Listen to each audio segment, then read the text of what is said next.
Corsi G, una buona giornata a tutti voi telespettatori, buon inizio di settimana, ben ritrovati nei nostri studi. In primo piano oggi andiamo a Bassano del Grappa. Bassano del Grappa perché? Perché dovrebbe essere collegato il nostro Ferdinando Garavello, che si trova proprio davanti al Tempio Ossario, luogo simbolo della memoria. Sapete benissimo, sono custoditi i corpi di oltre 5.000 tra soldati e civili, un vero e proprio sacrario dove tantissime persone per lungo tempo non hanno potuto far visita ai propri cari. Giovedì della settimana scorsa è stato riaperto grazie a un lavoro di squadra, un lavoro sinergico che ha visto proprio lavorare e andare sino a Roma sia esponenti del mondo politico a livello regionale e non solo, al di là di ogni colore però politico. Sono riusciti davvero a portare a gran voce la richiesta della riapertura del Tempio Ossario. Vediamo se Ferdinando Garavello è collegato con noi. Ferdinando, mi senti? Buongiorno. Buongiorno Vanessa, buongiorno anche ai nostri telespettatori.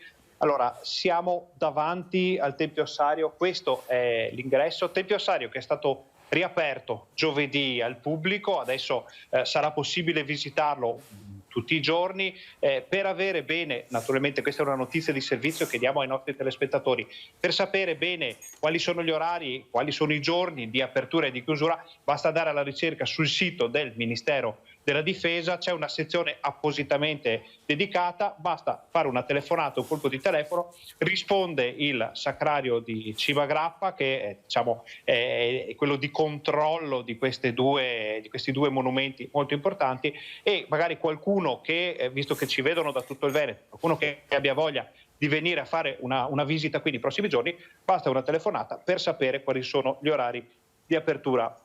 Apertura, dicevamo, importantissima perché era chiuso fino a pochi giorni fa, perché ci sono delle situazioni ancora da sistemare, ci sono degli adeguamenti, ci sono delle spese da sostenere, ma di questo parleremo da qui in avanti. La notizia è che oggi ci è stato concesso di entrare con le nostre telecamere all'interno del Tempio Ossario. Non è una cosa che succede tutti i giorni, bisogna fare richiesta, bisogna confrontarsi con il Ministero della Difesa, bisogna confrontarsi naturalmente con Roma. Noi abbiamo fatto tutti i passaggi, fra pochissimo entreremo, grazie alla telecamera di Alessandro Costacurta, dentro il Tempio Ossario per vedere qual è la situazione attuale. Questa sera nel nostro telegiornale avremo un servizio, un reportage dal Tempio Ossario appena riaperto. Posso solo dire in anteprima, perché siamo entrati, abbiamo fatto un giro, che l'emozione di entrare in un luogo simile è sempre molto forte. Hai detto bene, ci sono 5.400 caduti della prima guerra mondiale, ci sono le salme di molte persone che hanno perso la vita nel secondo conflitto globale, ci sono 4 medaglie d'oro, ci sono medaglie d'argento, c'è tutta una storia della prima guerra mondiale qui dentro. Ricordiamo, fra poco inizieranno le celebrazioni del Milite Ignoto, e quindi passerà anche da queste parti, passerà per Bassano, passerà per l'altopiano di 7 comuni, passerà per Cima Grappa, questa importante celebrazione che secondo molti, nonostante abbia il sapore di qualcosa di vecchio, di passato, invece è molto importante perché ricorda una parte davvero fondamentale non solo della Prima Guerra Mondiale ma anche di quello che è successo dopo. Ricordiamo che qui nel Tempio Ossario non ci sono militi ignoti, non ci sono salme senza nome, perché tutti i caduti, le cui spoglie sono custodite all'interno, arrivano dagli ospedali di guerra, quindi sono persone che ferite o malate, perché molti, ricordiamo la Spagnola durante la Prima Guerra Mondiale, molti sono morti in seguito alle malattie, sono stati poi portati qui. Quindi c'è una storia molto lunga, molto importante, è un percorso, quello di Rete Veneta e di questo monumento, che ricomincia da qui, perché noi abbiamo dato lo squillo di tromba dopo averlo visto chiuso. Abbiamo trovato una sponda nella società civile, nella politica, negli amministratori, nelle associazioni combattentistiche d'arma, ma adesso inizia un nuovo percorso, un percorso anche per far conoscere questi luoghi. Quindi noi ci siamo, fra poco entriamo questa sera nel TG, i nostri telespettatori potranno vedere tutto quanto. Ferdinando, io ne approfitto, visto che sei proprio davanti all'ossario, per guardare assieme un servizio che ha toccato davvero il cuore di tante persone, perché è il racconto di Francesco Torresin, che ha perso nel bombardamento Seconda Guerra Mondiale i genitori, i fratelli e le sorelle, che sono seppelliti proprio all'interno dell'ossario. Nel periodo di chiusura lui ha sofferto tantissimo perché non poteva andare a ricordare, fare una preghiera davanti alle tombe dei suoi cari, e ora allora guardiamo assieme proprio l'emozione e la gioia di poter entrare nuovamente all'interno dell'ossario e abbracciare a livello ideale di nuovo i suoi cari. Una storia nella storia di quelle che intrecciano destino, guerra, dolore e cordoglio. È il tempo l'unica cura in questi casi, ma il tempo può essere sia un alleato che un nemico. Francesco Torresin, alla fine della Seconda Guerra Mondiale, ha perso tutta la sua famiglia in un bombardamento, salvandosi per pura combinazione.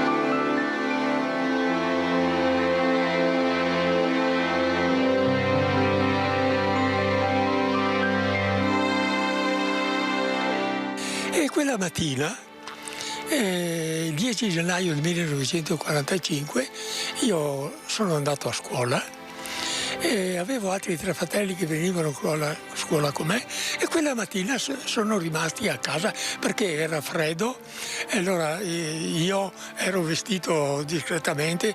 Una volta non c'era la possibilità di potersi vestire come si voleva.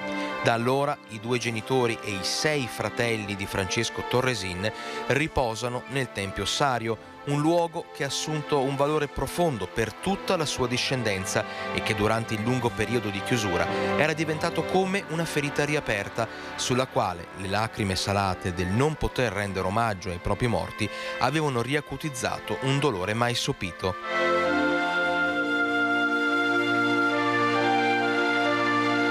Ero abituato ogni settimana ad andare al Tempio Ossario a dirgli una preghiera.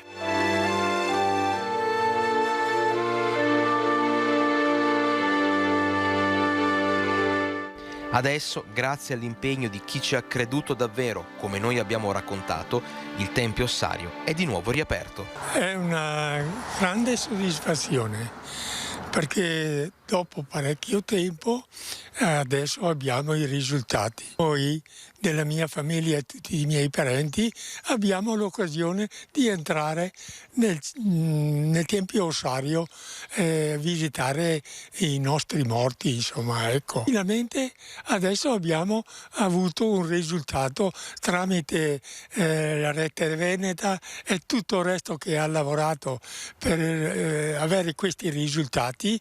Adesso abbiamo la soddisfazione di avere la gioia di entrare nel Tempio Ossario.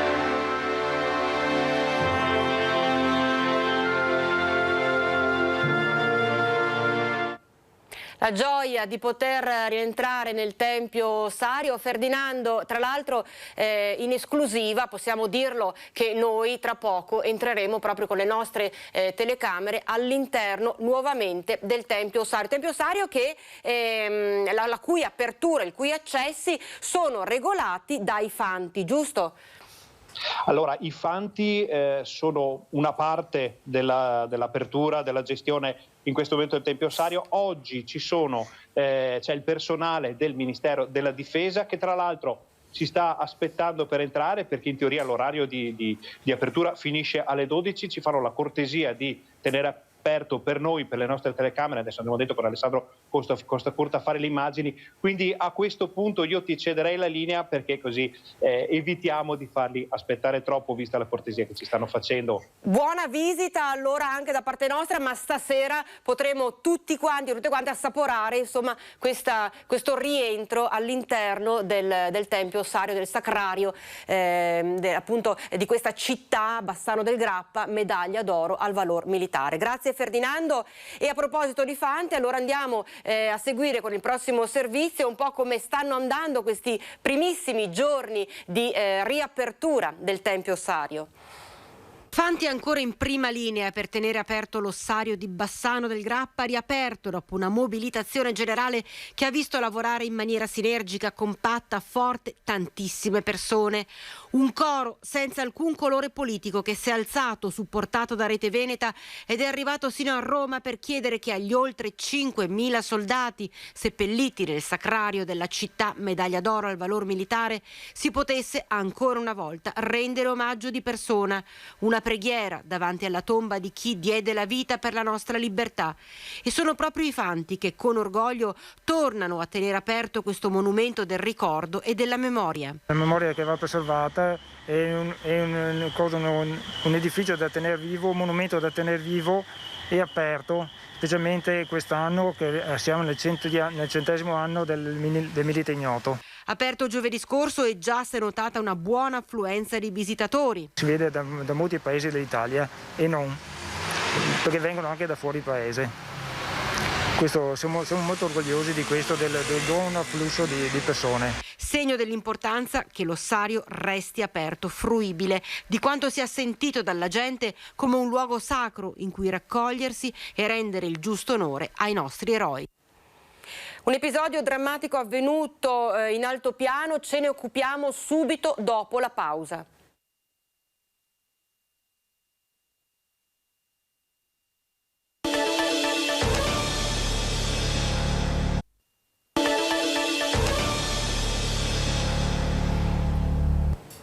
Siamo nuovamente in diretta, andiamo in altopiano, panico a Gallio, dove un uomo si è trovato faccia a faccia con due lupi che gli hanno cominciato a ringhiare contro dopo aver sbranato la sua cagnolina. Faccia a faccia con due lupi, un autentico shock, oltre al dolore di perdere l'amata cagnolina sbranata dai lupi. Attimi di terrore per Marco Finco, titolare della macelleria in pieno centro a Gallio. Sabato pomeriggio, attorno alle 15:30, stava percorrendo il sentiero che porta al Bosco dell'Impero, siamo a Valbella, dove ci sono gli impianti sciistici, un luogo frequentatissimo da chi vive sull'altopiano, ma anche da tanti turisti. Assieme a lui i due setter che puntualmente l'uomo porta in camminata per addestramento. Improvvisamente la femmina si è allontanata un centinaio di metri, inoltrandosi nel bosco attirata da qualcosa. Poi un guaito tremendo. Finco assieme all'altro cane si è messo a correre per raggiungere l'animale.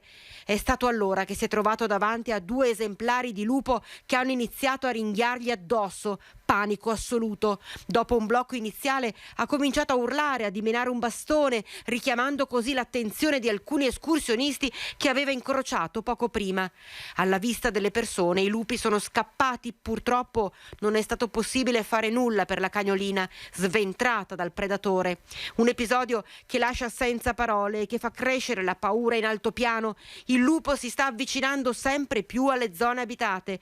Torna la preoccupazione, torna la paura, torna il senso di impotenza della gente. E intanto è proprio di poche ore fa la notizia di un'ennesima vitellina appena fuori Gallio, sbranata dai predatori. E questa sera, tra l'altro, nei nostri telegiornali avremo proprio la testimonianza diretta di Marco Finco, la persona che si è trovato appunto davanti a questi due predatori completamente sotto shock, abbiamo sentito dal servizio. Cambiamo completamente argomento, andiamo a Padova e ci occupiamo dell'ennesima manifestazione che si è svolta, manifestazione No Green Pass, manifestazione No Vax, il centro di Padova nuovamente occupato da tantissime persone e i commercianti sono davvero esasperati.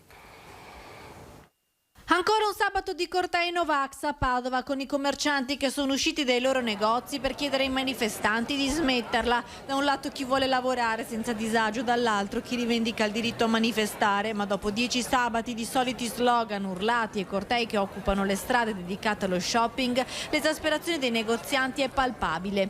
I manifestanti però non intendono mollare, ribadiscono l'intento di andare avanti così fino a Natale. Il prefetto, dopo la riunione della settimana scorsa con le forze dell'ordine, i rappresentanti di categorie dei commercianti, ha invitato ad abbassare i toni della polemica per gestire al meglio e senza problemi di ordine pubblico le manifestazioni. Una linea ribadita anche dall'assessore alla sicurezza del comune di Padova, Diego Bonavina. Qualsiasi tipo di manifestazione crea un disagio, però la manifestazione è prevista, è stata autorizzata, dobbiamo cercare di limitare questi fastidi che vengono dati al resto della cittadinanza. Ribadisco, se tutti quanti si vaccinassero probabilmente non ci sarebbe neanche il Green Pass, basterebbe fare una piccola equazione per capire che forse la strada è obbligata.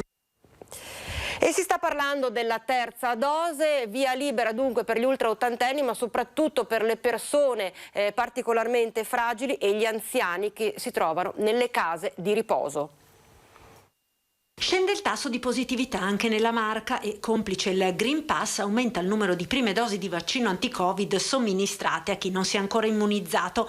Intanto, dopo il via libera del CTS alla terza dose per gli over 80 e gli ospiti delle RSA, l'ULSS 2 si sta riorganizzando. Abbiamo una task force diretta dal dottor Moretto per le case di riposo, abbiamo già parlato con i direttori delle case di riposo che attendevano proprio questo nulla osta, questa possibilità di partire, quindi già da domani partiremo sprombattuto per vaccinare all'interno delle case di riposo. Parallelamente si procederà con gli over 80 e l'ULSS intende coinvolgere il più possibile i medici di famiglia. Abbiamo avuto e avremo, immagino anche stavolta, perché ce l'hanno detto, la massima collaborazione per fare gli assistiti di medici di famiglia a domicilio, cioè tutte quelle persone over 80 che per N ragioni non possono ovviamente afferire i centri vaccinali. Sul fronte dei sanitari Novax, venerdì sono partite 200 lettere. I destinatari hanno una settimana di tempo per mettersi in regola o verranno sospesi. Devo anche dire che rispetto alle lettere precedenti che abbiamo mandato, su una ottantina che abbiamo mandato precedentemente, 60 persone si sono vaccinate. Quindi devo dire che alla fine, diciamo, lo spauracchio di dover restare senza lavoro fino al 31 dicembre ha spinto molti a vaccinarsi. Quindi noi ci auguriamo che di questi 200 alla fine, se è come con gli 80, alla fine 100-120 si vaccinino. E continuano anche le minacce dal mondo Novax, tanto che l'ULSS 2 ha sottoscritto un accordo per la vigilanza privata al principale hub vaccinale della Marca, l'ex Maber di Villorba. Noi abbiamo l'obbligo morale ma anche pratico di preservare l'immobile come ci è stato dato, per cui abbiamo, visto che abbiamo avuto qualche, come dire, colpo di bomboletta sui muri che poi abbiamo prontamente cancellato dai Novax con minacce eccetera eccetera, ritenevamo opportuno evitare che qualcuno entrasse dentro e provocasse poi atti di vandalismo e difficilmente poi recuperabili dal punto di vista di far ripartire il giorno dopo la struttura, per cui abbiamo preferito fare questo accordo con la Civis. Ecco, ovviamente l'appello che lancia il DG dell'ULSS 2 Francesco Benazzi è un po' l'appello che stanno lanciando i direttori generali di tutte le ULSS del Veneto, l'importanza della vaccinazione soprattutto da parte di chi si trova quotidianamente ad avere a che fare con persone particolarmente fragili, quindi stiamo parlando del personale medico, infermieristico, sanitario che si trova a lavorare sia negli ospedali ma soprattutto nelle case di riposo, insomma gli anziani che si trovano appunto ospiti delle varie strutture delle case di riposo. Sappiamo benissimo com'è la loro situazione, la loro fragilità, di conseguenza diventa fondamentale garantire la sicurezza di tutti questi ospiti. C'è però d'altro canto il discorso legato all'obbligatorietà del Green Pass a partire soprattutto dal prossimo 15 ottobre che interessa non soltanto tra parentesi i lavoratori del mondo sanitario ma in generale tutti i lavoratori sia del pubblico che del privato. Per quanto riguarda proprio le varie case di riposo c'è un accordo che stanno portando avanti i sindacati in maniera unitaria, CGIL, CISL e UIL, per cercare di venire incontro anche a chi si occupa appunto del mondo infermieristico, sanitario e medico. Il confronto tra le case di riposo presenti nella Marca e l'ASL 2 si è consolidato ulteriormente nella fase della pandemia, superata la fase più critica che ha coinvolto i centri dei servizi per anziani. Sono emerse le debolezze del sistema sanitario. I sindacati di CGIL, CISL e UIL chiedono un tavolo di confronto sulla base di nuove linee guida in grado di incentivare nuovi investimenti per mettere in sicurezza le strutture, i lavoratori e gli ospiti. L'appello del segretario generale della CGIL di Treviso, Mauro Visentin. Noi di fatto chiediamo di provare a fare il punto della situazione, anche dopo tutta la situazione pandemica che è stata in qualche maniera un terremoto per quanto riguarda il sistema sanitario, e provare a ripartire rimettendo al centro i servizi alla persona, rimettendo al centro la qualità dei servizi, rimettendo al centro i livelli di assistenza già definiti dalla Regione. Quali le criticità secondo voi più eclatanti? Allora la mancanza di medici, la mancanza di personale e dall'altra parte provare a dare un servizio omogeneo in tutto il territorio, perché abbiamo situazioni di difficoltà a macchia di leopardo, magari in una realtà con un servizio USCA migliore e in un'altra realtà invece col servizio dei medici migliore, per cui provare a mettere insieme le positività e a dare un servizio omogeneo e positivo per tutto il territorio. Adesso ci occupiamo invece dei danni causati dal maltempo dello scorso anno, del 2020. Ad Arzignano, siamo nel Vicentino, sono arrivati i primi fondi. Finalmente è arrivata una prima risposta dal governo per quanto riguarda il risarcimento danni maltempo che ha colpito la città lo scorso anno.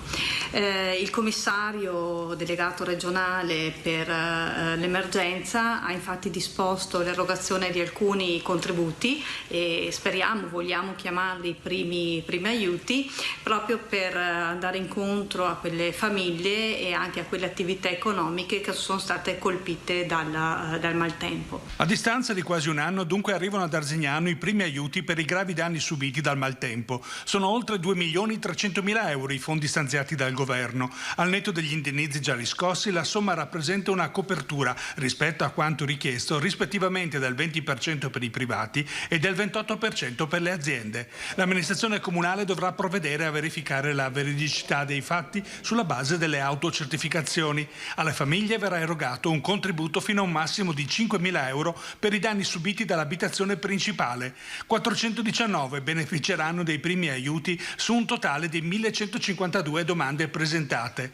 Fino a un massimo di 20.000 euro invece il contributo destinato alle attività economico-produttive. 82 i beneficiari su 113 domande pervenute. Ci scusiamo con i cittadini che dovranno presentare un terzo modulo, purtroppo, ma questo è quello che ci viene richiesto appunto dallo Stato e Regione. Ecco.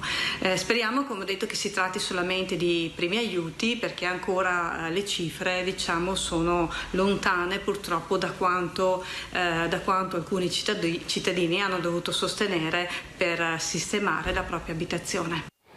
E invece un boom letteralmente di presenze, più di 700 persone nella giornata di ieri hanno visitato il Parco della Pace, il grande polmone verde nel cuore di Vicenza, che è stato aperto per la prima volta al pubblico, un open day che ha riscosso davvero successo, tanto che lo stesso sindaco di Vicenza, Francesco Rucco, ha detto: questa è una giornata storica. Una giornata storica perché cominciamo a far conoscere oggi ai vicentini un pezzo di parco importante, il Parco della Pace, un'opera che vedrà tantissimi vicentini frequentarlo, un'opera chiusa, circoscritta, videosorvegliata, dove si svolgeranno tutta una serie di attività, e soprattutto perché daremo spazio ad attività fondamentali come la protezione civile, come le attività sportive che troveranno ospitalità nella parte del parco più a nord. E quindi siamo contenti perché lasceremo in queste ore un ricordo ai vicentini, un primo ricordo di quello che il Parco della Pace sta diventando. Un evento per la città che con oggi permette ai cittadini di riappropriarsi di questa parte di Vicenza su cui per anni si sono fatti sogni e progetti che ora cominciano a concretizzarsi. L'occasione per questo primo Open Day è legato ad una ricorrenza specifica, un giorno dedicato alla promozione della tutela ambientale. Abbiamo utilizzato la visita al parco del cantiere inserendola all'interno del progetto delle giornate verdi, delle giornate ecologiche, quindi molte iniziative in città quest'oggi. In particolare oggi l'abbiamo voluto aprire e dedicare alle famiglie vicentine, perché questo parco deve essere per le famiglie vicentine, per i giovani, per gli sportivi. Non solo un veloce sopralluogo, la giornata è stata concepita come una vera e propria festa per accogliere e intrattenere. Tra le attività proposte anche la piantumazione di 200 nuove piante consegnate alle famiglie che potranno classificarle con il nome di chi le ha messe a dimora. Un gesto simbolico in un'area di 630.000 metri quadrati dove procede la piantumazione di 71.000 nuovi alberi. Un progetto complesso che procede a step progressivi. Positivo il bilancio per quanto è stato fatto finora. La progettazione sta proseguendo, c'è stato un piccolo ritardo legato al Covid, all'interruzione dei cantieri del 2020, l'azienda comunque sta recuperando molto bene, stiamo lavorando sugli hangar, in particolare dopo quello del Museo dell'Aria passeremo a quello della Protezione Civile. Lo sviluppo successivo è notizia di qualche ora fa, siamo riusciti a dare il via libera anche alla progettazione esecutiva sulla parte sportiva, che vedrà una serie di interventi per lo sport che dedicheranno appunto spazi per i cittadini e per coloro che vorranno dedicarsi alle attività sportive. C'è una breve pausa, ci troviamo tra pochissimo nuovamente in diretta.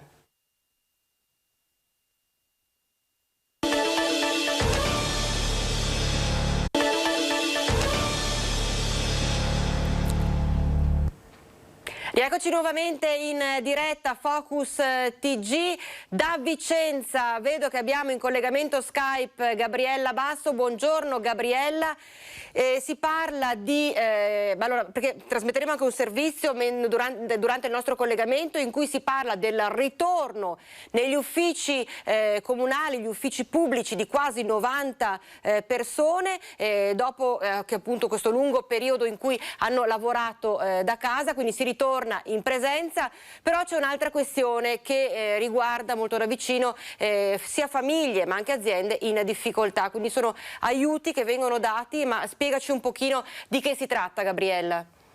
Sì, buongiorno a te Vanessa, telespettatori di Rete Veneta. Come dicevi tu, appunto c'è il ritorno dal 15 di ottobre, termina diciamo il smart working o il lavoro agile, come si suol dire, per molti lavoratori pubblici, ma a Vicenza si fa i conti sempre comunque con quella che è un po' dettata dalla problematica della pandemia, cioè le famiglie che sono in difficoltà, e l'amministrazione comunale anche per questo 2021 sta investendo tantissimo, si parla di circa complessivamente 1 milione di euro che sarà destinato in modo particolare per quelle che sono per quella che è l'emergenza abitativa. Tenete presente che sono circa 1 migliaio le famiglie che insomma si trovano in difficoltà in emergenza abitativa, parlando sia di morosità sia di persone che hanno già ricevuto magari l'intimazione di sfratto. L'amministrazione già l'anno scorso si era operata proprio per trovare delle soluzioni di fronte a questa emergenza e grazie ai fondi sia statali sia regionali ma anche comunali è riuscita a tamponare. Quest'anno investe praticamente quasi il doppio rispetto all'anno scorso. Ecco, allora guardiamo assieme il servizio di cui abbiamo accennato, proprio riguardante il ritorno dopo mesi di lavoro agile, lavoro da casa, di 89, nello specifico 89 dipendenti pubblici. Dal 15 ottobre tutti i dipendenti pubblici torneranno a lavorare in presenza. Lo stop da remoto sancito dal DPCM cammina di pari passo con l'obiettivo di disciplinare l'utilizzo dello smart working a regime, che la CISL vicentina considera strumento indispensabile per conciliare vita e lavoro. Termina quindi l'esperienza emergenziale anche per gli 89 dipendenti sui quasi 900 di Palazzo Trissino che rientrano in presenza negli uffici comunali. Il sindacato vicentino mette anche in guardia dall'uso e abuso dello strumento smart working in tempi di obbligo di Green Pass. L'utilizzo dello smart working, per noi indispensabile per conciliare tempi di vita e tempi di lavoro, non deve essere determinato dalla presenza o no del Green Pass, ma dalla capacità del comune, dell'ente locale di organizzare il lavoro. E da questo punto di vista dobbiamo, secondo me, formare la classe dirigente delle nostre istituzioni perché permetta l'utilizzo di questo strumento così utile ai lavoratori e a volte coincidente con le necessità anche dell'impresa o dell'istituzione. Anche dall'assessore regionale al lavoro Elena Donazzan bene la riapertura degli sportelli pubblici e il ritorno alla normalità. Anche se lo strumento dello smart working andrebbe tarato, specie sulle necessità delle mamme. Io credo che sia necessario tornare alla normalità, soprattutto. Io sono sempre stata una sostenitrice del lavoro che faccia conciliare i tempi di vita e di lavoro, soprattutto per le donne, soprattutto le mamme più che per le donne. Però c'è stato un abuso anche, soprattutto nella parte della pubblica amministrazione. Ogni tanto quando chiamiamo in qualche ufficio romano sono tutti da casa. Ecco, io credo, al di là della battuta, che ci debba essere un lavoro per obiettivi e soprattutto per le esigenze delle madri, perché il primo problema dell'Italia è la denatalità. Gabriella, allora si è sentito parlare del discorso Green Pass, obbligatorietà e quant'altro. La situazione a Vicenza com'è? Allora, la cosa interessante è che c'è proprio con l'obbligatorietà del Green Pass, in particolare con l'entrata in vigore anche dal 15 di ottobre ulteriormente questa modalità in tutti i settori della vita pubblica di noi cittadini, c'è stato veramente un assalto, un boom di richieste di Green Pass, di tamponi e soprattutto di tamponi nelle farmacie o anche di vaccinazione, perché anche le farmacie possono vaccinare. Siamo stati in una farmacia e pensate che solo ne fanno una settantina al giorno, 6.000 alla settimana. I vicentini si sono candelizzati praticamente gli appuntamenti per fare il tampone, per poi avere questo Green Pass, quello magari valido a 72 ore, insomma, o 48, dipende insomma da che tipo di tampone viene fatto, per poter poi accedere magari a quella che è l'attività. Per esempio possono essere insegnanti, tanto per dire. Ecco, per quanto riguarda appunto le vaccinazioni si è riscontrato nella vostra ULSS un aumento di vaccinazioni al di là dei tamponi? No, c'è stato un aumento, un 10% in più, ce l'ha già detto la direttrice del SISP, del Buslotto Berica, un 10% in più di gente che chiede di vaccinarsi. Sono soprattutto quelle vaccinazioni libere, quindi partiamo di soggetti dai 25 ai 30 anni che non c'è bisogno di prenotazione. La Regione Veneto appunto aveva aperto questa possibilità appunto che non era necessario prenotarsi, e quindi c'è stato appunto non un assalto, ma diciamo una continuità, un aumento nella continuità di persone che vanno a farsi vaccinare. Si ricorda sempre che comunque è possibile prenotare, sono sempre aperte le prenotazioni, quindi c'è ancora molta disponibilità appunto per vaccinazioni. Ecco, la problematica che è stata avanzata a livello regionale è quella legata soprattutto alle piccole imprese, alle piccole attività. Tanti dicono si trovano davvero impossibilitati a trovare un ricambio di personale che magari non vuole farsi il tampone, non vuole farsi la vaccinazione e di conseguenza non può tornare a lavorare, e le aziende si trovano senza dipendenti. Anche a Vicenza si sono presentati casi simili.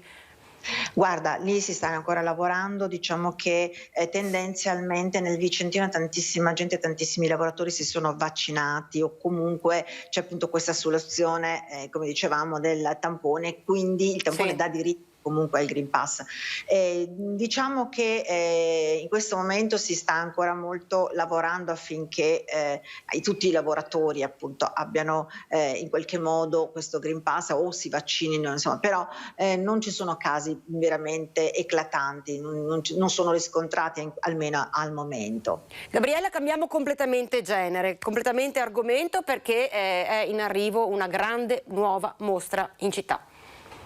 Allora, sì, è importantissimo perché questo praticamente è sulla scia di un'estate veramente importante per Vicenza, con tantissimi turisti che non sono stati un turismo mordi e fuggi, ma che si è fermato anche a dormire qualche giorno, quindi un turismo diverso che vede Vicenza capitale candidata a Capitale della Cultura 2024, e tutto questo va ovviamente all'interno di questo progetto, di questo cammino verso a Capitale Europea, Capitale Mondiale, scusate, della Cultura 2024. Abbiamo visto l'apertura di Palazzo Thiene, l'Open Day di sabato di Palazzo Thiene, un grande e importante evento per la città, riconquista della città. A questo adesso si aggiunge un'importante mostra, si ricomincia da dove ci si era interrotti, dalle grandi mostre. La grande mostra è legata al Rinascimento, quindi 1500, Basilica Palladiani in primo piano. Da oggi si aprono le prenotazioni per poter poi accedere alla mostra, ed è una mostra che porterà a Vicenza i capolavori del Rinascimento, quindi un grande evento. L'apertura è prevista ovviamente per dicembre, perché c'è tutto l'allestimento, ma si sta già lavorando ovviamente. Porterà i grandi capolavori, da Jacopo Veronese a Palladio ovviamente, ma tantissime opere, ed è stata una cosa importantissima, perché è una rete che è stata costruita tra i musei per poter portare capolavori anche nella città di Vicenza, e quindi diventa veramente un tassello in più verso questo riconoscimento anche a livello internazionale della città come Capitale della Cultura 2024. Gabriella, prima di salutarti, guardiamo assieme, visto che hai nominato Palazzo Thiene, guardiamo assieme allora il momento che è così emozionante che si è vissuto con la riapertura di questo storico edificio.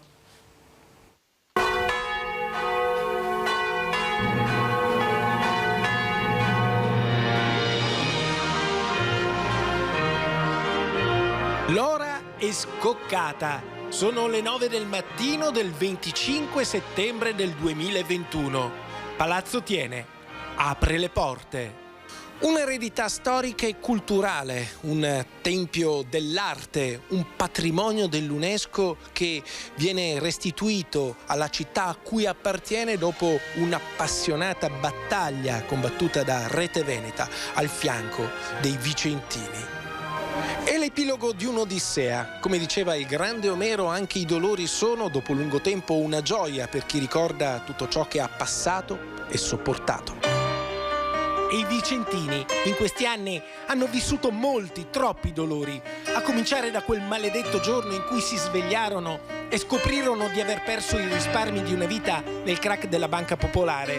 Un pozzo oscuro, profondo, in cui precipitò anche Palazzo Thiene, antica sede di BPV, con le sue forme rinascimentali, con le sue architetture carezzate dal Palladio, con i capolavori dei maestri immortali, con le sue preziose collezioni raccolte negli anni grazie ai risparmi dei vicentini.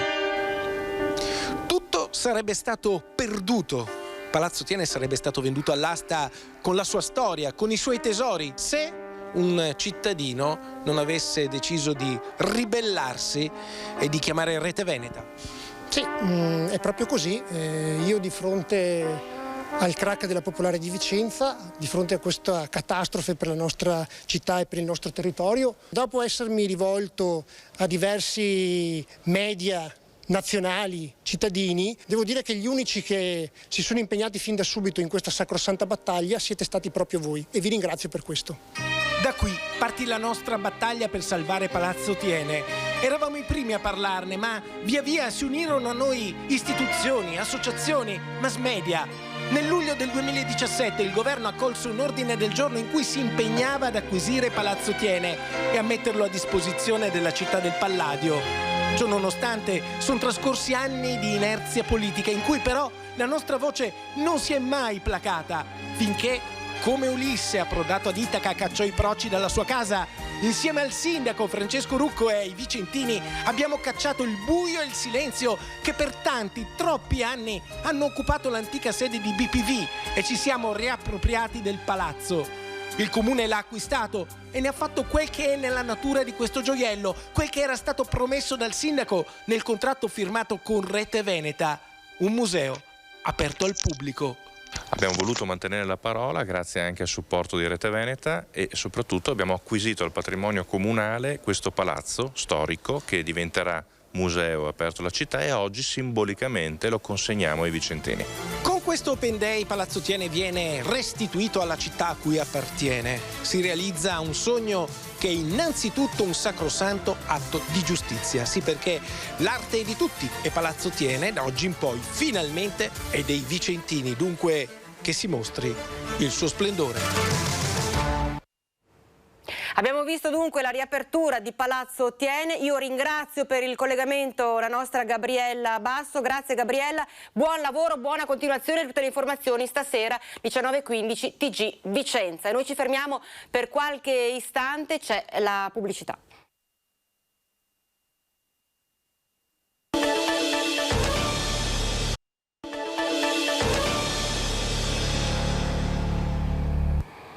Rieccoci nuovamente in studio, in diretta. Adesso andiamo a Padova, abbiamo in collegamento Skype Guido Barbato. Guido, buongiorno. Che novità ci sono oggi da Padova?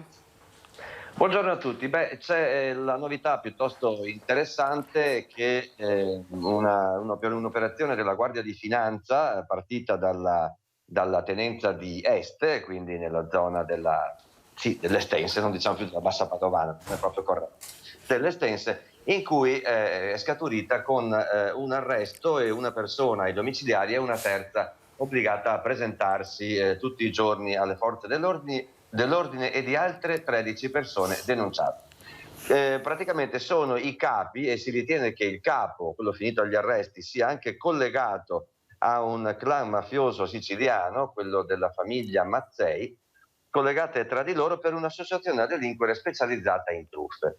Con l'aiuto compiacente di due commercialisti, uno padovano e uno catanese, questa organizzazione rilevava aziende in difficoltà e falsando i bilanci le rimetteva, in sesto, in questa maniera ovviamente illegale, di modo che nel momento in cui si presentavano ad acquistare dei beni comparivano solvibili, anche se in realtà magari non lo erano in realtà. In questo modo le due aziende con basi operative, una a Sant'Elena, nell'Estense, e l'altra a Carmignano di Brenta, nell'Alta, hanno acquistato beni da circa 60 aziende di 13 regioni italiane. Si tratta di beni che sono dall'agroalimentare all'edile all'elettronica. Ottenevano dilazioni di pagamento anche oltre i 90 giorni, poi in realtà queste merci, una volta ricevute, non le pagavano, creando un danno che la Guardia di Finanza del Comando Provinciale di Padova ha calcolato superiore a 1.400.000 euro per circa 60 ditte grandi e piccole di 13 regioni italiane, tra cui appunto anche il Veneto. Tutto questo è avvenuto, altra cosa abbastanza sconcertante, nei mesi immediatamente successivi all'inizio del lockdown, cioè l'indagine è partita nella primavera del 2020, quindi questi fatti sono stati causati, queste truffe, vere e proprie truffe, nel corso del 2020 fino all'intervento dei finanzieri del Comando Provinciale di Padova, ma in primis della tenenza di Este. Questa è davvero una notizia piuttosto sconcertante perché coinvolge anche appunto magari degli insospettabili come dei commercialisti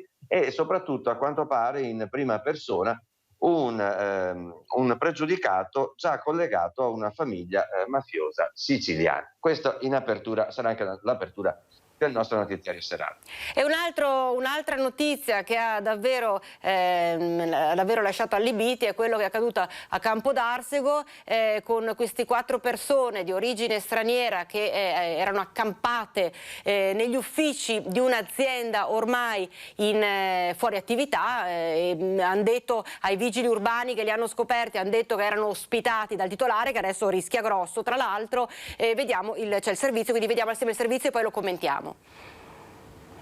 Ha affittato gli uffici della sua ex azienda a uso dormitorio per stranieri. Un imprenditore di Campo d'Arsego dovrà pagare una multa di 500 euro perché l'occupazione a fini abitativi di locali destinati a uffici non è ammessa. E se non riporterà entro 48 ore le stanze al loro uso originario, anche se l'attività è ferma, rischia un'altra multa sempre di 500 euro. Così le persone che ora vi dormono dentro finiranno in strada. La polizia locale della Federazione Comuni del Campo San Pierese ha scoperto 4 stranieri alloggiati alla meno peggio in 2 uffici di uno stabile di via Galvani, nella zona artigianale di Campo d'Arsego.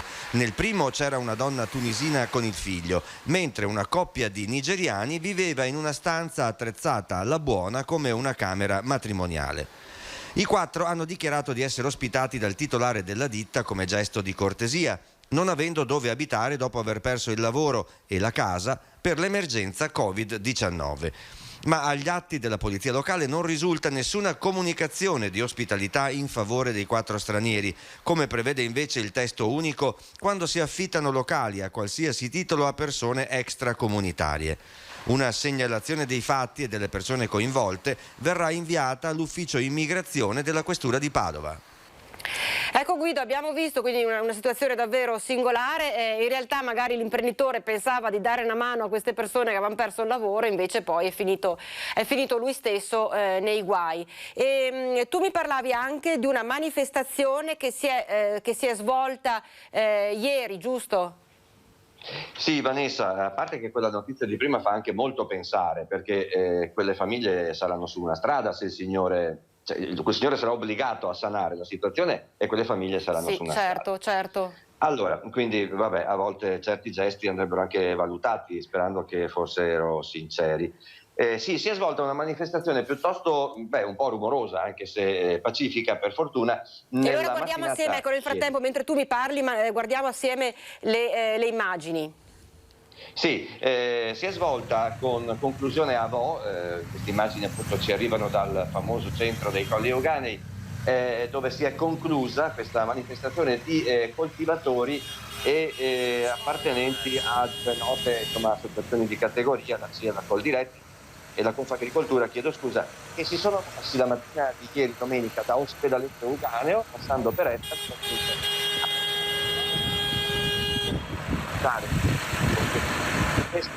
questa ormai emergenza dell'invenzione di nutrie insidiate. Guido, ti sento malissimo.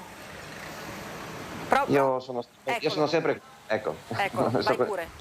Ok, una manifestazione domenicale da parte degli agricoltori della CIA e della Confagricoltura di Padova, che è partita da Ospedaletto Euganeo e ha raggiunto Vo, il famoso paese dei Colli Euganei. 5 trattori e 80 automobili, grosso modo 200 persone, per sensibilizzare soprattutto la politica sul problema serio dei cinghiali e delle nutrie che stanno invadendo, si sa, da molto tempo le zone collinari e anche le zone della bassa padovana. Alla manifestazione hanno partecipato, oltre al presidente del Parco dei Colli Riccardo Masin, i consiglieri regionali Venturini e Pan e i 2 presidenti delle 2 organizzazioni appunto agricole. Allora, la normativa è un pochino complessa, nel senso che una legge dello Stato del 1992 punta a tutelare in particolare e a proteggere gli animali. Però sono passati quasi 30 anni da quella legge, è successo che nel frattempo qualche scellerato ha aumentato la popolazione dei cinghiali sui Colli Euganei per motivi più o meno incomprensibili, e da lì i danni soprattutto alle colture di questi animali che hanno fame, che mangiano soprattutto uva, frutta, che creano smottamenti, e poi appunto le nutrie che in corrispondenza in particolare dei corsi d'acqua creano possibili smottamenti e quindi anche cedimenti delle opere idriche arginali, e questo è un altro problema serio. Cosa fare? La CIA e la Confagricoltura dicono che bisogna trovare un bilanciamento, cioè d'accordo a tutelare gli animali, ma bisogna tutelare anche gli interessi dell'agricoltura e non solo nelle zone che ci sono. E il problema è di competenza in particolare dell'ente Parco Colli, che è un ente regionale. Ci sono da tempo delle persone che sono state istruite ad abbattere questi animali, e ci sono anche strutture come delle grosse gabbie che servono a volte a intrappolarli e magari a portarli in un altro posto dove creano meno danni alle colture. Quindi in sostanza una manifestazione pacifica, un po' rumorosa. I consiglieri infatti i clacson che suonavano durante appunto nel corso delle immagini che ci ha inviato. Sì. I consiglieri regionali hanno promesso di mantenersi in contatto con le categorie e di finanziare, credo continuare a finanziare quanto la regione ha già disposto negli anni scorsi per continuare le opere di contenimento numerico di questi animali, nel senso non che debbano sparire tutti, ma probabilmente insomma, l'hanno capito tutti, anche i nostri teleascoltatori che informiamo da tempo, devono essere molti meno, insomma, a quanto pare. E certo. questo che per la felicità insomma, degli agricoltori e anche forse di qualche cacciatore. Tra l'altro questa questione si affianca a un'altra questione, ce ne siamo occupati noi proprio all'inizio del nostro telegiornale, ovvero per esempio sull'altopiano la presenza dei lupi, l'ennesima predazione che è avvenuta proprio sull'altopiano, la presenza sempre più massiccia del lupo che tra l'altro si avvicina anche alle abitazioni. Certo è che lupo e cinghiale non hanno nulla a che vedere, più che altro proprio per una questione di pericolosità del lupo, però ecco c'è questa questione che sta dividendo un po' l'opinione pubblica, ambientalisti, ma in realtà anche sicurezza delle persone che abitano nelle zone, quindi sì, è una situazione che a vario titolo è un po' diffusa in tutta la regione. Cronaca, Guido, ce n'è da Padova? Al momento no, volevo aggiungere, tieni però presente che i cinghiali hanno causato anche degli incidenti stradali, alcuni anche piuttosto gravi, in particolare magari a motociclisti, chi viaggia su due ruote. Al momento non ho notizie di cronaca nera da aggiungere, perché insomma la principale è quella con cui abbiamo aperto il collegamento e che svilupperemo meglio nel nostro telegiornale di stasera, insomma. Bene, grazie allora per il tuo collegamento, Guido, buon lavoro, buona continuazione. Nel telegiornale ci saranno poi ovviamente tutte le informazioni. Ci occupiamo adesso ancora di cronaca, parliamo della situazione che si sta verificando in diverse città del Veneto, Treviso soprattutto, ovvero la presenza di queste bande di ragazzini per lo più minorenni che si mettono in contatto via social, si trovano in varie località e creano zizzania, danno adito a risse e quant'altro. Allora vediamo che è successo a Treviso. Da lunedì, cioè da domani, noi tutte quelle persone che verranno identificate ad aver commesso queste azioni che non hanno nulla a che vedere con la civiltà, noi oltre a denunciarli per quegli episodi ci costituiremo anche parte civile come città, perché queste risse e questa informazione che purtroppo sta girando sta danneggiando l'immagine della città. Per la prima volta il sindaco di Treviso, Mario Conte, dopo l'ingente dispiegamento di forze messo in campo ieri pomeriggio, parla del fenomeno social che ha travolto anche la città senza mezzi termini.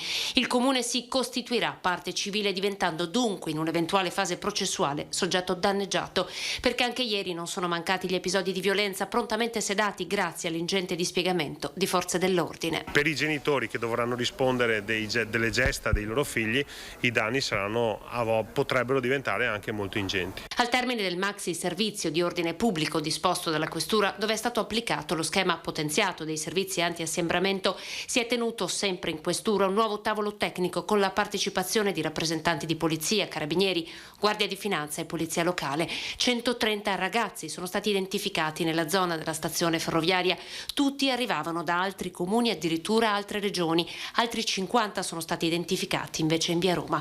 Con ogni probabilità, visto il buon esito di ieri, dalla Questura fanno sapere che sarà attuato un servizio fotocopia anche sabato prossimo. Ringrazio il comandante Gallo, ringrazio il prefetto, il questore, il comandante dei carabinieri e della Guardia di Finanza, perché poi c'è stata una grande sinergia tra forze dell'ordine. Non ringrazio però quei genitori che a fronte di una semplice richiesta di documenti dei propri figli che stavano assumendo dei comportamenti sbagliati, si sono preoccupati di chiamare arrabbiati in comando per lamentarsi. Se chiediamo i documenti ai ragazzi, specifica il sindaco Deluso, è perché in quel momento stanno facendo qualcosa che non va bene. Auspica invece che non si debba ripetere lo stesso schema. Intanto il prefetto Maria Rosaria Laganà per sabato prossimo. Le forze dell'ordine erano, come avevamo previsto, hanno fatto dei servizi rinforzati, ma io voglio anche sperare che, anche quel preavviso, no, di ritrovarsi per fare a botte fosse più una boutade, insomma, che i ragazzi cominciano a capire che ci sono altri modi per passare un pomeriggio di festa. Ci separiamo per una breve pausa, ci troviamo tra pochissimo.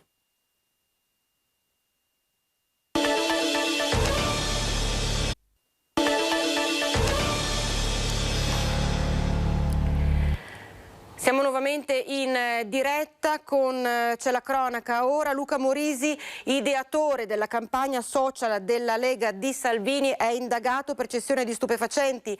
Nella sua abitazione sono state trovate delle dosi di droga. L'uomo aveva lasciato l'incarico di capo comunicazione della Lega ancora qualche tempo fa per questioni familiari. Non ci sarebbe stata una precedente attività di monitoraggio della casa di Morisi dietro gli accertamenti dei carabinieri che a metà agosto hanno portato alla perquisizione dell'alloggio di Belfiore, nel veronese appunto, dell'ex guru della Lega, accusato di aver ceduto a 3 ragazzi sospetta droga liquida ancora da quantificare e identificare. Lo si apprende da fonti vicine all'inchiesta. Quello nel quale sono incappati 3 ragazzi in auto sarebbe stato un semplice controllo di routine. Appunto hanno chiesto ai ragazzi dove avessero preso la droga e loro hanno indicato Morisi come il loro fornitore. Massimo riservo per quanto riguarda i dettagli dell'indagine. Assieme a Morisi l'attività dei carabinieri ha riguardato i 3 giovani fermati, che sono stati a loro volta segnalati alla procura di Verona come assuntori. Morisi è proprietario di un appartamento che fa parte della barchessa di una villa veneta ristrutturata, isolata nella campagna di Belfiore, una zona vicino al casello dell'autostrada A4 Venezia-Milano. Continuiamo a parlare di droga. Coltivava marijuana nella sua abitazione. Siamo all'Arcella a Padova. Produttore di marijuana a solo 23 anni. La squadra mobile ha denunciato un giovane dell'Arcella, già con precedenti per reati legati alla droga, perché teneva in casa 2 piante di marijuana interrate in 2 vasi con arbusti alti circa 1 metro. Dalla perquisizione dell'abitazione, gli agenti hanno anche trovato materiale per la coltivazione e il confezionamento dello stupefacente. Si è impiccato in carcere a Verona. Nelle prime ore di oggi Emanuele Impellizzeri, 38 anni, arrestato con l'accusa di aver ucciso il 5 settembre scorso Chiara Ugolini, 27 anni, nell'appartamento che la ragazza condivideva con il compagno a Bardolino. Lo riferisce il segretario nazionale dell'UILPA Polizia Penitenziaria. La scoperta del suicidio risale alle 5:30 di oggi e proprio oggi Impellizzeri sarebbe dovuto essere sottoposto all'interrogatorio. Parliamo di lavoro, parliamo di obbligatorietà di Green Pass, torniamo a occuparcene, torniamo a parlare soprattutto della situazione degli artigiani. CGIL scende in piazza e cerca di venire incontro alle necessità delle aziende artigiane, che sappiamo benissimo essere la base del tessuto economico del nostro Veneto. Se la montagna non va da Maometto, Maometto va alla montagna. È proprio quello che farà la CGIL, andando a cercare tutti quei lavoratori artigiani che non si sono mai presentati agli sportelli e che non hanno mai chiesto rimborsi e contributi di cui hanno diritto. Allora noi abbiamo detto, visto che questi lavoratori non vengono da noi, che gli spieghiamo le cose di cui hanno diritto, abbiamo deciso di portare la CGIL nelle zone artigianali. Con la pandemia molti hanno usufruito del fondo di solidarietà bilaterale dell'artigianato, così la CGIL ha incrociato alcuni dati tenendo conto che in provincia di Treviso ci sono 33.660 lavoratori artigiani. Abbiamo scoperto che c'è una differenza, che noi calcoliamo intorno alle 10.000 persone in provincia di Treviso, quindi tanti, che non hanno mai usufruito di EBA Avezzano in Veneto. La CGIL andrà nelle piazze a cercare proprio questi lavoratori. Si parte mercoledì 29 settembre a Oderzo, zone industriali in via dell'Artigianato, dalle 11 alle 14, dalle 16 alle 18, con tanto di sportello e computer, così da poter tecnicamente già compilare eventuali domande. Mercoledì successivo sarà in via della Cooperazione a Castelfranco. Fra i dati positivi stiamo vedendo, e questo è un dato interessante secondo me, che nell'ultimo periodo la richiesta di cassa integrazione è quasi annullata, se non riguarda solo casi abbastanza sporadici. Segno che nel territorio trevigiano c'è, dicono, una grande ripresa dell'attività lavorativa. E invece un allarme, quello che lancia la CGIA di Mestre dopo l'obbligatorietà del possesso del Green Pass, della presentazione del Green Pass sui luoghi di lavoro, perché dicono sono messe a rischio diverse attività, soprattutto, ecco, ci leghiamo al discorso delle piccole attività e le attività artigianali. Sulla questione è intervenuto lo stesso ministro D'Incà, che ha detto che il Green Pass sarà fondamentale anche per un rilancio della nostra economia, un rilancio del nostro lavoro. Sentiamolo.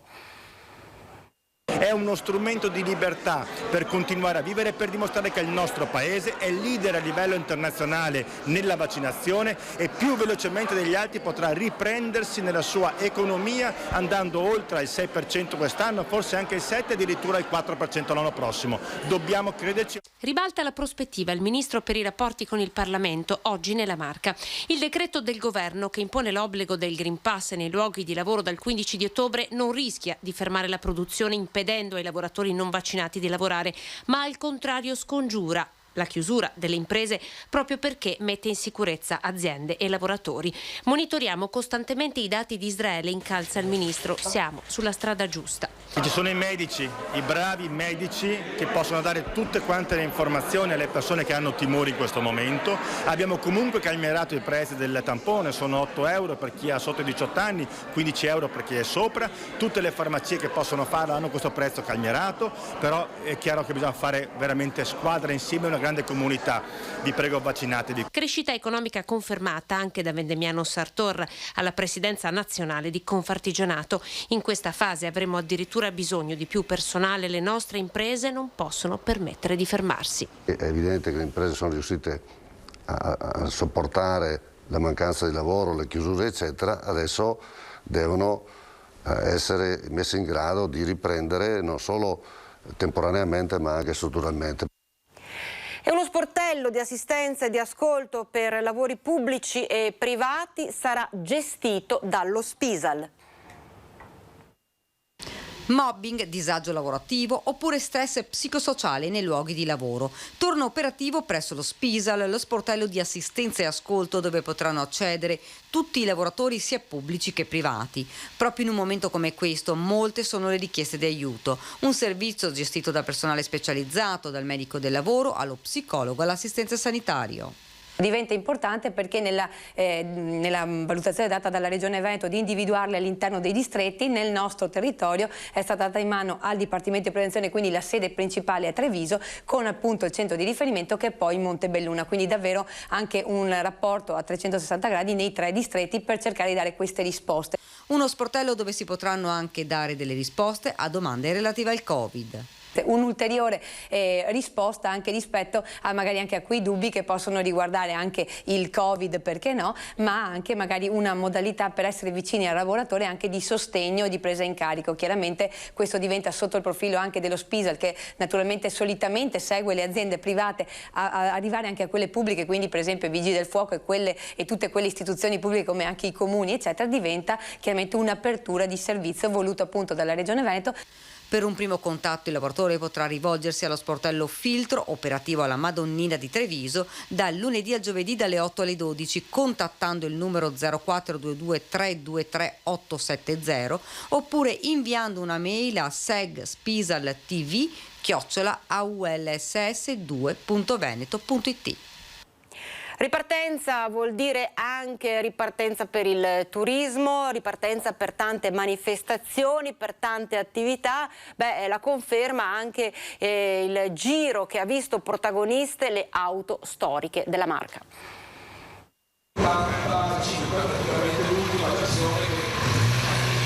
Dal cuore di Treviso alle splendide colline della Pedemontana torna la Marca Classica, gara di regolarità classica e turistica organizzata dall'Automobile Club di Treviso. 73 gli equipaggi provenienti da tutta Italia che si sono sfidati sui 2 percorsi da 255 km per le storiche e 151 per le turistiche. Sono tutte auto storiche, ovvero sia auto costruite dalle origini fino al 1991, quelle della classica sempre, e poi le turistiche un pochino più moderne, chiamiamo così, dal 1991 ai giorni nostri. Una gara particolare la Marca Classica perché non si basa sulla velocità. Non è una gara di velocità, ma è una gara costituita da diverse prove cronometrate e vince chi riesce in quel tratto di prova e quindi in quella strada a mantenere una certa velocità in un certo dato tempo. Ma oltre la gara, la Marca marca classica. È una manifestazione che ha consentito ai partecipanti di conoscere anche dal punto di vista turistico alcune delle zone più belle della provincia di Treviso, dal capoluogo alla Pedemontana, dalle terre degli Ezzelini alle colline del Prosecco, patrimonio UNESCO, con passaggi particolarmente suggestivi nel centro storico di Asolo e a Villa Barbaro a Maser. Lo scopo è sì fare una bella gara. Dallo scorso anno abbiamo la titolazione al campionato italiano, ma soprattutto fare una gara che possa costituire un'opportunità per consentire agli equipaggi che provengono da tutta Italia di vedere il paesaggio nostro e quindi la città, ecco il cuore di Treviso, ma anche la provincia, quindi le colline del Prosecco. Suggestive che hanno permesso a tantissime persone di poter riassaporare questi momenti, come appunto queste bellissime, tra l'altro queste bellissime auto storiche che hanno girato per la marca. E adesso invece andiamo a Costa Bissara, dove è stata inaugurata la nuova scuola Lampertico, completamente ristrutturata, completamente sistemata. A me sembra che sia un grande passo in avanti per i bambini e per la comunità, in quanto mi sembra che il lavoro sia venuto bene e soprattutto in sicurezza. E la gioia e il colore si miscelano tra i 260 bimbi che la frequentano e i genitori in festa per il taglio del nastro, che suggella l'avvio dell'anno scolastico in sicurezza per la primaria Lampertico. Con un investimento di 1.200.000 euro dell'amministrazione, l'edificio è stato completamente rimesso a nuovo. Adeguamento sismico di tutta la scuola, nonché un rinnovamento, come potete vedere, di tutti i vari interventi a livello sia di luci, di illuminazione, sia di infissi. Insomma, è stata rinnovata la scuola in toto, in tutto e per tutto, nonché sulla sicurezza che è alla base. Novità che riguardano anche l'ottimizzazione degli spazi, ciascuno identificato da un colore in base alla destinazione di utilizzo. C'è la biblioteca, l'aula informatica, il cortile con la pavimentazione di varie tonalità che, come Covid ha insegnato, è pronto ad essere utilizzato non solo come spazio ludico ma anche come palestra all'aperto. Il tutto a misura di bambino.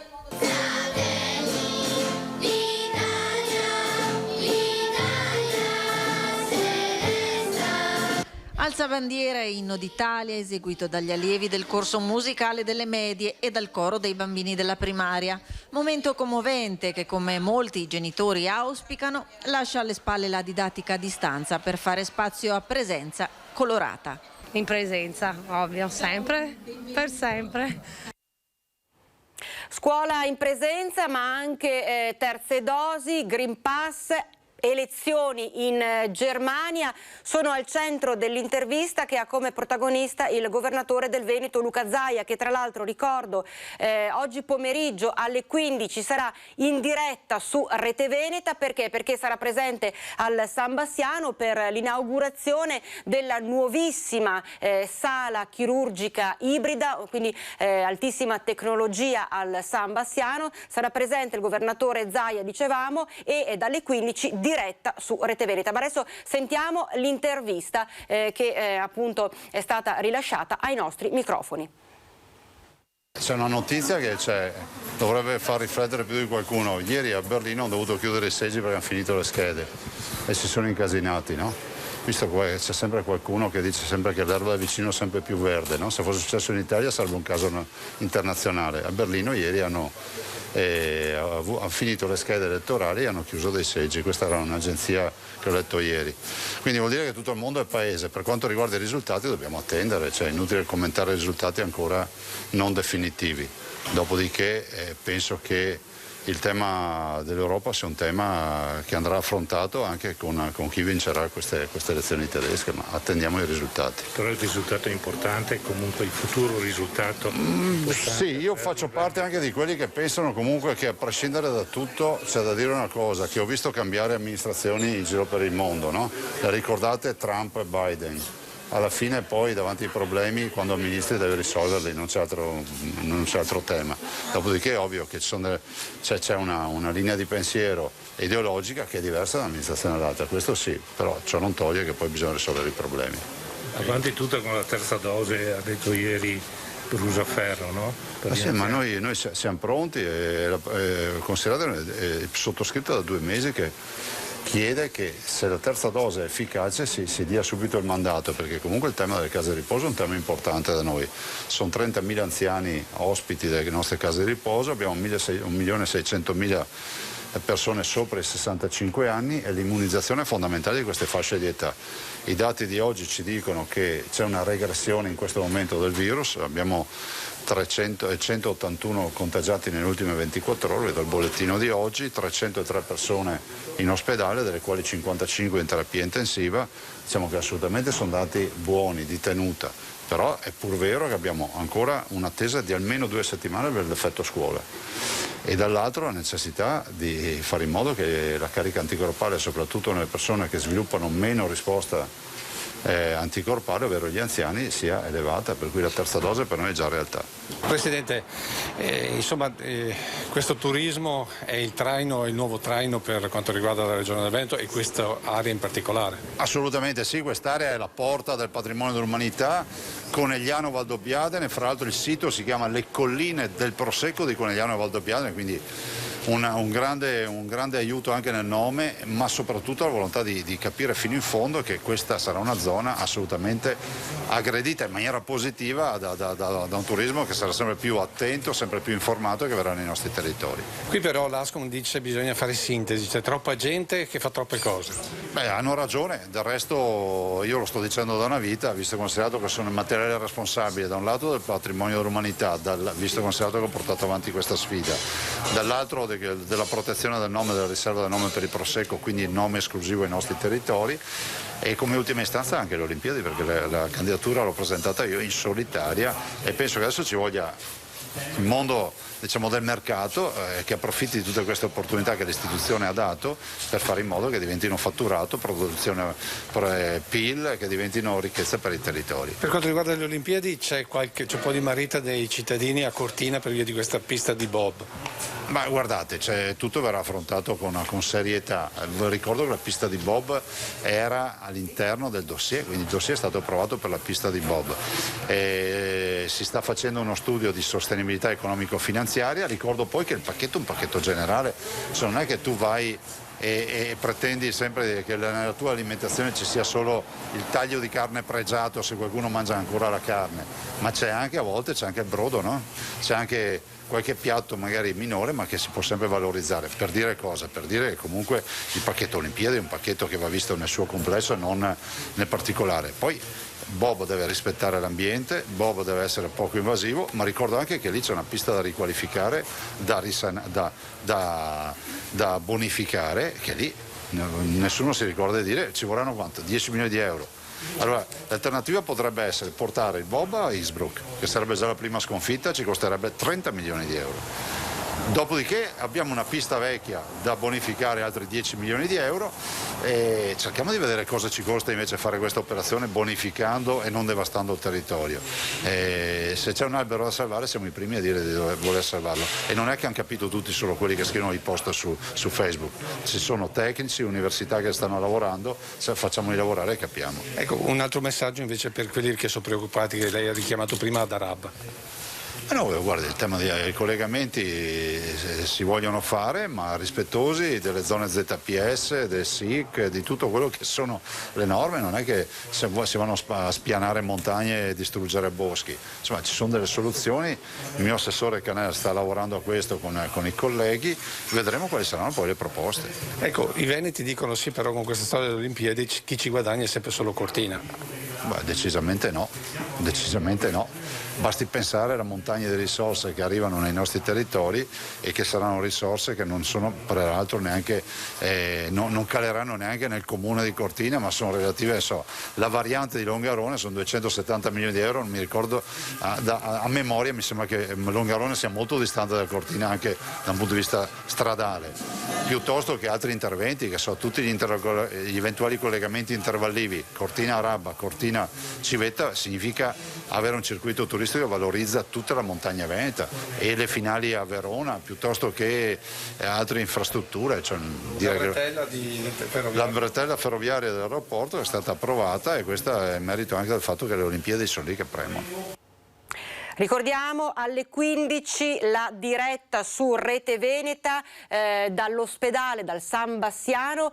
Sarà presente il governatore del Veneto Luca Zaia per l'inaugurazione della nuovissima sala chirurgica ibrida che dà davvero importanti punti in più all'ospedale, altissima tecnologia e qualità appunto degli interventi, soprattutto quindi alle 15 collegati su Rete Veneta per la nostra diretta.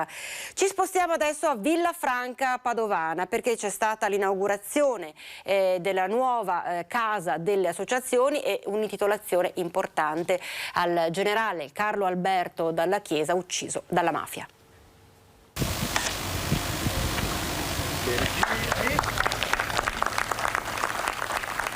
È stata inaugurata sabato mattina la casa delle associazioni di Villafranca Padovana, intitolata al generale Carlo Alberto Dalla Chiesa.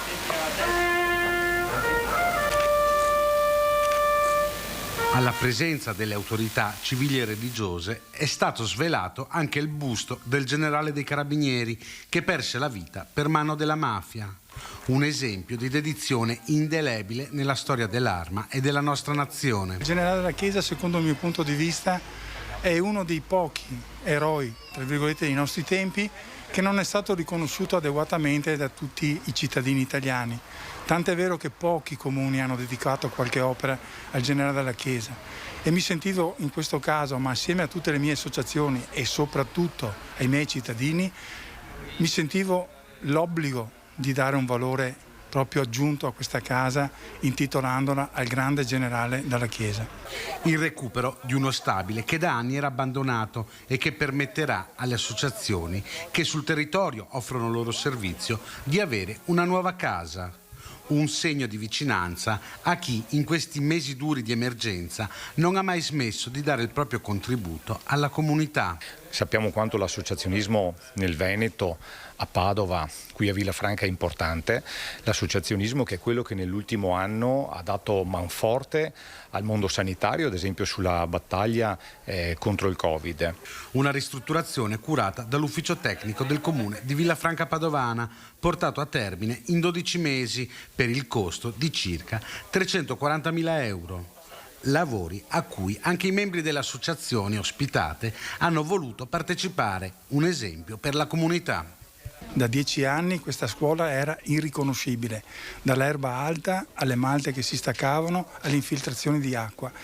Ma la responsabilità delle varie associazioni, quando hanno saputo l'obiettivo che si era prefissato all'amministrazione, è stata così grande che non devo altro che ringraziare continuamente, perché è un'opera che è sì nata dalla volontà politica, ma soprattutto è realizzata dalla volontà del lavoro manuale di questi volontari. È Vicentino il nuovo rettore del Santo di Padova, lo abbiamo incontrato. Credo che il luogo a cui sono più affezionato sia certamente il luogo dove è custodito il corpo di Antonio, non solo perché c'è lui, ma perché si sente anche il respiro vivo di tante persone che lì sono passate, che hanno toccato e che quindi hanno consegnato a lui tante intercessioni di preghiera. Un vicentino chiamato a custodire la memoria di Sant'Antonio. Padre Antonio Ramina è nato a Vicenza 51 anni fa. Il nuovo rettore della Basilica del Santo è originario di Quinto Vicentino. È il suo il nome scelto direttamente da Papa Francesco per il nuovo incarico che accoglie nello stile francescano dell'obbedienza e della responsabilità.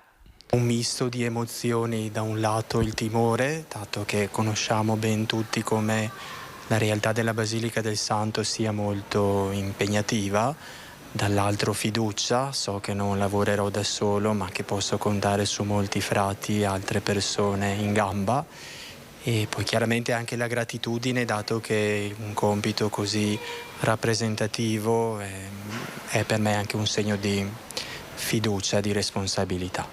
Già rettore del seminario teologico Sant'Antonio, dottore e guardiano di quella comunità, nel suo nome Antonio sembra esserci un presagio di quanto la provvidenza aveva preparato per lui. Il nome mi era stato dato in onore di Antonio Abate, ma Antonio di Padova sceglie questo nome proprio in onore di Antonio Abate, quindi siamo in buona compagnia, in sintonia comunque con il Santo di Padova. Un legame speciale, quello tra il santo e i suoi fedeli, che la pandemia ha stretto nella sofferenza, nel sollievo della preghiera. Ora si tratta di guardare al futuro con i frati, chiamati a dar forza ancora e sempre più alla voce di Antonio. Ai frati e non solo al rettore sia chiesto di continuare a dar voce alla voce di Antonio attraverso la preghiera, certamente attraverso la capacità di ascolto, di accoglienza di tutte le persone che arrivano qui e nella misura in cui è possibile la capacità di prendersi cura di tante forme di povertà che bussano alla porta anche della Basilica. E questo per il momento è tutto. Vi ricordo alle 15 la diretta qui su Rete Veneta dall'ospedale di Bassano, dal San Bassiano, con l'inaugurazione alla presenza del governatore del Veneto Luca Zaia della nuovissima sala chirurgica ibrida, quindi alle 15 puntuali, e poi l'informazione questa sera 18:50 TG Bassano, 19:15 TG Vicenza. Grazie per averci seguito, una buona giornata, arrivederci.